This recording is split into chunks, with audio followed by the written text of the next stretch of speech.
Hey, what's up you guys, it's Elira and welcome to my first ever YouTube video. Today we'll be reacting to the worst ways people have died in history, so that's gonna be fun. I'll be deciding what way I would want to die if I was about to. So yeah, let's get right into it. The Rat Dungeon. If you were alive in London, England during the medieval period, you would have definitely heard about the Rat Dungeon, since this punishment struck paralyzing fear into the hearts of even the most hardened criminals. This was a cell that was located at the bottom of the London Tower, where prisoners were shackled and chained in complete darkness. But here's the thing, the dungeon was connected to the nearby river and just below the river's waterline, so that when the water levels rose, all the rats that lived along the riverbed would be pushed out of their shelters and forced to swim downstream. This would of course lead the hungry and angry rats towards the entrance of the dungeon, where they would then come face to face with the prisoner. But to the unlucky prisoner, he never actually saw anything, and all he would hear were the soft scurries of the rats' feet entering the dungeon. See, I love rats. It's just so cute to me. I just want to I don't know how to explain it. People are disgusted by rats and that confuses me. I was working in a hotel once and I saw a little rat. It was a little baby mouse. It was so tiny. It was so cute. The way I noticed it is I was leaving my room that I was cleaning and I was putting away a Hoover and I saw something jumping. It was a cute little mouse and I kept following it. I called him Jeremy and I really wish I could have kept him. I'm not gonna lie. A lot of the people in the hotel were kind of confused and horrified why I was holding a little mouse in a cloth in my hands and being so enthusiastic about it. In a way, this is horrifying. Like, imagine you're in a pitch black, you can't see anything, and then you just hear rats. Now he might be able to shake the rats off for a few hours, but eventually the prisoner would pass out from pure exhaustion. And while he slept, the rats would continue to take bites from his flesh. Eventually, when he would wake up, he would discover hundreds of bites throughout his entire body. You're telling me that you're being bitten all over your body by rats, and you just managed to wake up. Yeah, no, the second one of them bit me, oh, kind of. I would want to keep them.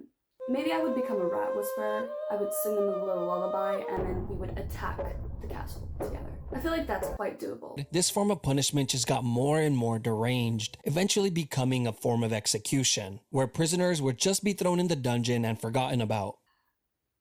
That is kind of... yeah.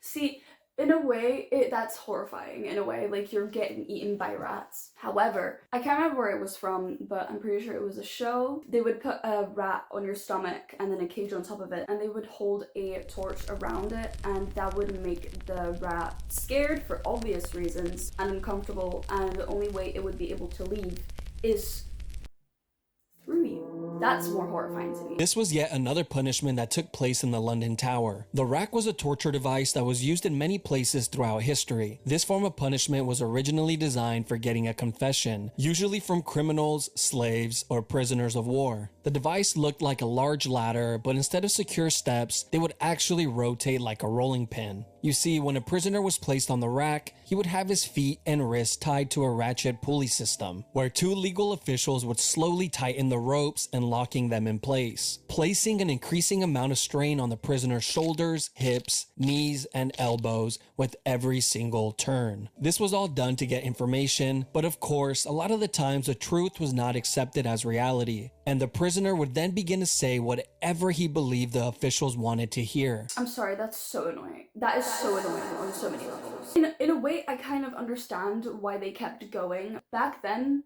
they didn't have a way to tell if you're telling the truth. If I'm being strapped to a rack with you pulling every part of me apart, literally, and I'm telling you, hey, for your information, I did not do that heinous crime that you said I did, and you kept going, even going back to like the witch trials, you're a woman and you read a book and you're like, oh, you're smart, okay, you're dead. Or, oh, you know something I don't? You're dead. I'm sorry, I'm smart. Honestly, I would choose being eaten by rats. Not only because rats are adorable, like look at his cute face. Aww. Rather than having my joints, my muscles, my organs being ripped apart. Prisoners were usually released with dislocated joints, but oftentimes they were left completely paralyzed. That was the case in England in 1447 when a 25-year-old girl named Anne Askew would be tortured on the rack for hours and hours on end and left completely paralyzed after all her joints were dislocated. She was then carried on a chair and burned alive at the stake. All this because she read and memorized scriptures from the Bible, which she preached in private to a small group of women, which were the exact women she refused to name and expose during her torture. You see, during this time period, if you followed any religion other than the Catholic Church, you better not say a word to anybody, including your own husband, which was the person that turned her in. Oh, you bitch. If Callum did that to me, oh my god. It's kind of crazy to me that we're in an age where you can have any type of religion, which is good. I'm not saying it's bad, I'm saying it's good. It's crazy to me that we came from people being killed because they believed in a different god. Back then, people were like talking about love thy neighbor, and they're like, oh, you don't believe in God? Okay, you're dead. Keel hauling. This brutal punishment was carried out at sea on sailors who would steal or be violent towards others and would usually result in death. Keel hauling would start with a sailor having his arms tied with a rope, then looped around the entire circumference of the ship before being tied off to his feet. The sailor would then be thrown overboard while the group of men on board pulled on the rope to slowly drag him around the outside of the ship, including over the keel, which is how this punishment gets its name. But a lot of the times, the sailor wouldn't even have to worry about it, since they were dead before they ever reached it. Kinda just depends on how hard the guys on the rope feel like working that day. Not only would the sailors be drowning and getting their backs and necks broken on the keel, they were also getting sliced apart like a cheese grater by all the sharp barnacles on the outside of the ship. There's a lot to process. Jesus fucking Christ. People used to do this. I'm absolutely horrified of the ocean. I have a weird fear of going too deep into the ocean because ew! Imagine you like fall out a boat and it's night. They don't even realize you're gone and you're just stuck and there's things below you that you don't even know are there. I don't know why. I think I have a weird fear of fish as well. Imagining a great white swimming next to me literally just choke me out. Not only that, you're getting grated like a block of cheese on barnacle. Have you ever scraped your hand on a barnacle? I have. Not a great feeling, let me tell you. Imagine that all over your body. I'm good. Just choke me out. I'm ready to go. Crushed by elephants. This form of punishment has been used by many countries throughout history, but was most recently used by India in the 19th century, which is really not that long ago if you really think about it. Like, your great-grandma could have witnessed one of these. Your ancestor witnessed that. Your ancestor may have been on a boat and got barnacles shoved up their ass. You don't know. Applause for the grandparents. Y'all been through so much shit. It's unbelievable. What type of crimes would you have to commit to be crushed by an elephant, you might ask? Well, apparently if you fail to pay your taxes. I swear people were just looking for shit to kill others. Because you can't tell me you're this mad that I forgot to pay you a tax and I'm gonna be crushed by a fucking elephant? Stealing or being an enemy soldier was also a great way to become a tortilla. But the most disturbing case in history was when the 4th Mughal Emperor of India ordered an enormous amount of criminals to be crushed to death in a single day, simply because he was bored and needed some entertainment. So I was right. They're literally just doing this for fun at this point. Okay, cool. There are a few ways that this public execution goes down, but one thing always stays the same. There's always a guy on top of the elephant controlling its every move. And this was very intentional, as this was meant to showcase just how amazing the ruling class were. I mean, look at them. They can control an elephant. Now be impressed. I would be impressed. See, whenever I see a person just on an elephant, or even have a pet elephant, I'm impressed. I want to be that person. I want to ride an elephant. Why can't I ride an elephant? What makes you so different? The one that you better pray for if this was going to be your fate. Here, the criminals would have their arms tied behind their back and their heads placed on a pedestal, where it was then crushed like a grape by the elephant's foot. The worst way is when a highly trained elephant was guided to slowly crush the person limb by limb. They would first crush the arms, then the legs, and then poke holes in them with the tusk, until eventually dealing the final blow to the head or torso. I was gonna say oh, I would take being crushed by an elephant any day before we got to the theatrics of it. I would still rather be eaten by rats. I'm gonna be so real. You would probably you definitely shit yourself from the pain. To be honest, I would shit myself by just watching it. Impalement. Probably one of the grossest and most cruel forms of punishment on the list. This has been used by a few countries throughout history, but was most recently used in Egypt in the 17th century, usually against criminals that were highway robbers, grave thieves. You deserve that if you're a fucking grave thief. I'm sorry, if you're robbing my grandma and she's in a grave, she's in peace, and you bitch have the audacity to go up and dig up a grave to get a jewel, oh my god, I literally hope you get a pole shoved up your ass. I will do it. I'm volunteering to shove it up your ass. If you do that, if you ever did that, reconsider your life. And you better pray I don't find out where you live. This punishment would start by having a criminal lay flat on their stomachs with their arms tied behind their back. They would then be sliced open with a razor to increase the size of their back door. And as soon as that incision was made, the cut would be lathered with paste to instantly stop the blood. They would then thrust in some lubrication. I really wish I didn't say that.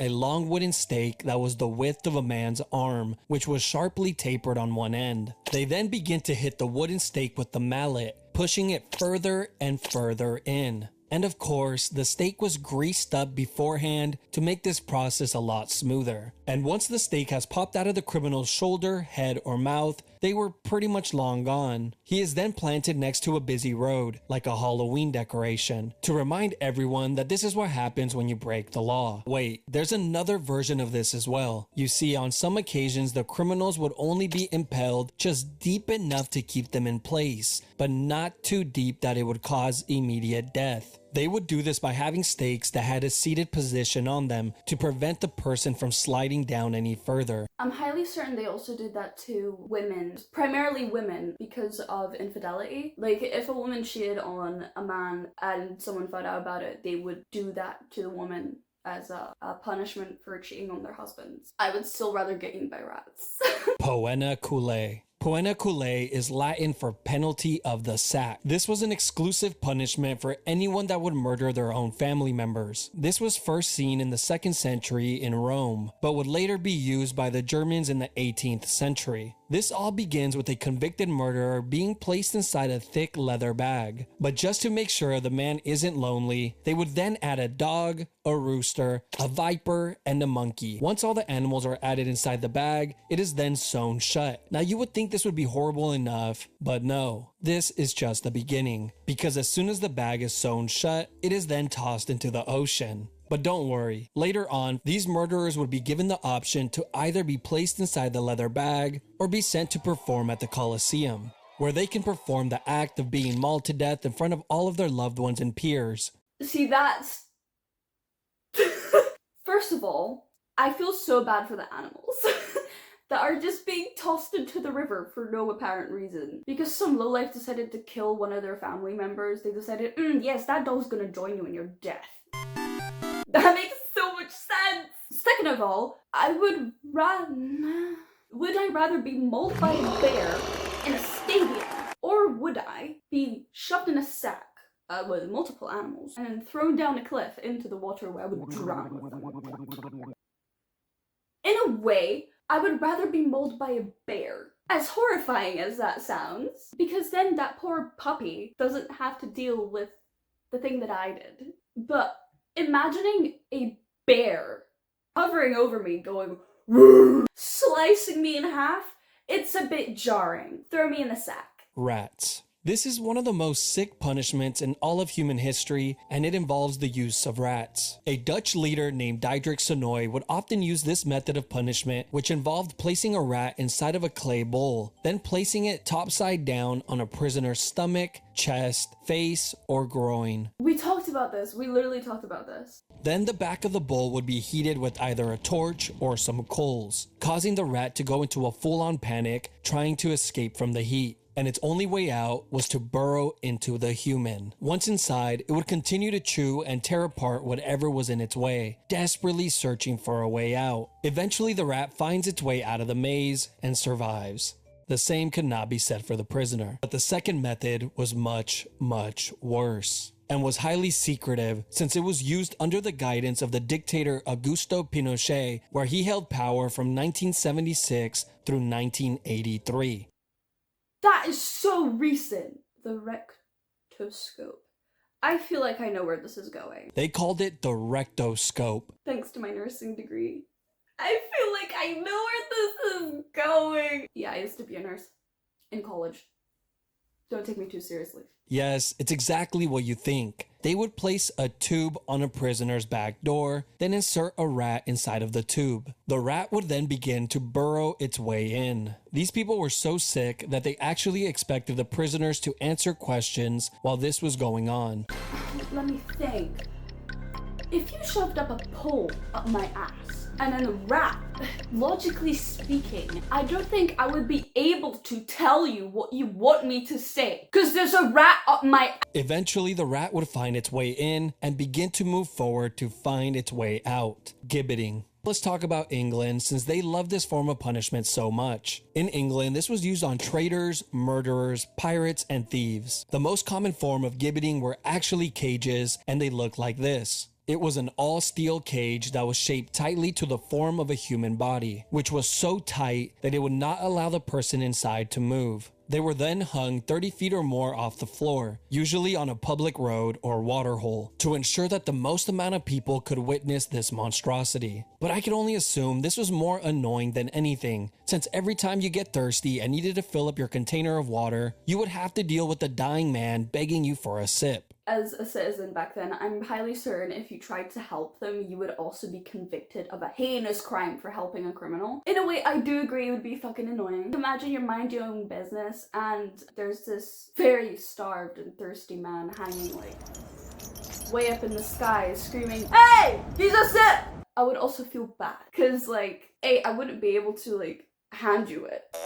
How am I supposed to throw this bucket of water to you? I would rather be put in a cage and left to starve to death rather than being eaten by rats. Scaphism. This was a form of punishment that was used by the ancient Persian Empire on anyone that would be convicted of murder. First, the criminal would be placed inside of a boat on their backs and tied down. The boat had 4 holes cut out so that the person's arms and legs would be outside of the boat and in the water. They were then force-fed large quantities of honey and milk until their stomachs were visibly full. By the way, it's actually a really good remedy if you have a sore throat. I was watching this video, I can't remember what it was called, but it's basically in this country, I can't remember which one it was, but women there are more desired if they are plumper, if they're bigger. And they force feed children with a lot of milk and a lot of sugary things to make them gain weight. I'll obviously put this person's channel in my description, and obviously about kids being force-fed, the video, it will also be linked down below. They would then proceed to lather their entire body with the milk and honey as well. After all these steps were completed, he was then pushed out to the middle of the lake where he was completely exposed to the heat of the sun. But the sun would soon become the least of his worries. You see, the reason they fed him milk and honey was not because it was a great last meal, but because this combination causes the person to get extreme diarrhea, which mixed with the sweet honey attracts rodents, bugs, wasps, bees,